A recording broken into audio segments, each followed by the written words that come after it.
বাংলাদেশে সংখ্যালঘু হিন্দুদের উপর আক্রমণ চলছে। তারা বাংলাদেশের নাগরিক, তাদের সুরক্ষা দেওয়ার দায়িত্ব বাংলাদেশ সরকারের। একের পর এক অশান্তির ঘটনা ঘটছে, কিন্তু তারপরেও কেন নিশ্চুপ মোহাম্মদ ইউনূস? কেন এখনো এই অশান্তি নিয়ন্ত্রণে আনা যাচ্ছে না? তাদের নিরাপত্তা কেন দেওয়া যাচ্ছে না? কেন সুরক্ষিত নন বাংলাদেশের সংখ্যালঘু হিন্দুরা? এই প্রশ্ন সামনে আসছে একের পর এক যেভাবে অশান্তির ঘটনা দেখা যাচ্ছে।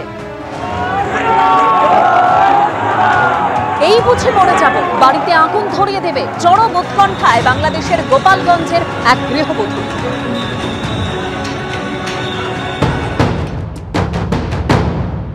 গত কয়েকদিন ধরে বাংলাদেশের গোপালগঞ্জে সংখ্যালঘু হিন্দুদের উপর অত্যাচার দেখেছেন কাছ থেকে।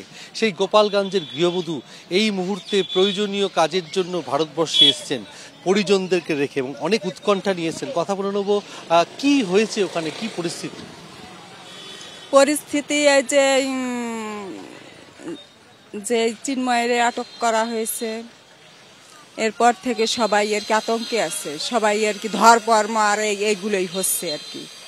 মূর্তি ভাঙচুর, তারপর রাস্তাঘাটে বেরোনো যায় না, ভয়ে থাকতে হয়, কখন কি হয়ে যায়, মহিলা মানুষ কি দিয়ে কি হয়ে যায়, এরকম আতঙ্কে আর কি আছে।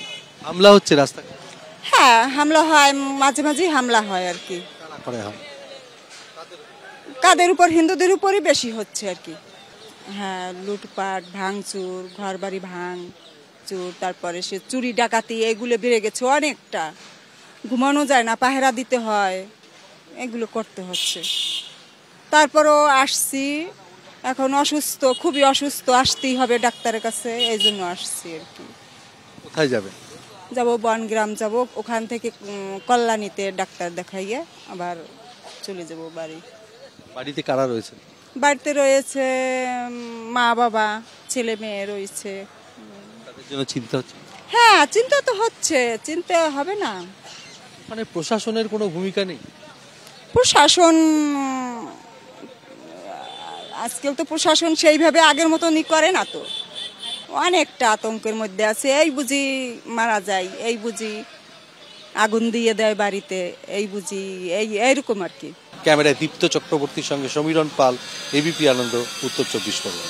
আমার খুব ভয় লাগছে, দিদিকে যে আবার বাংলাদেশে পাঠাবো, সেটা আমি নিজেকে সামনে রাখতে পারছি না যে দিদিকে আসলে পাঠালে যে কি হবে কোনো জানি না। শুনেছি ওদিকে খুব অশান্তি হচ্ছে, হিন্দুদের উপরে নির্যাতন হচ্ছে, এটা শুনেছি।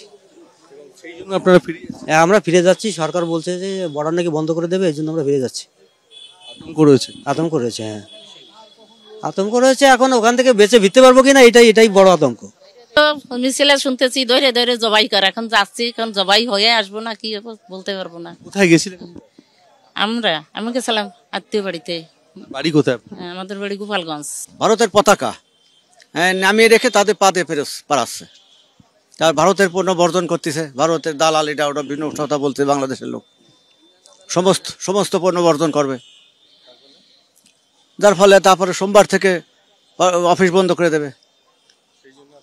সেই জন্য আমরা চলে আসলাম তড়িঘড়ি করে। আমার ছেলে, হাজবেন্ড, তারপর হইলো যে আমার শ্বশুর শাশুড়ি সবই আছে। কতটা কষ্ট? অনেক কষ্টে আছে, লাগছে। এখন আমার যেতে হবে, কি করব, করার তো কিছু নেই।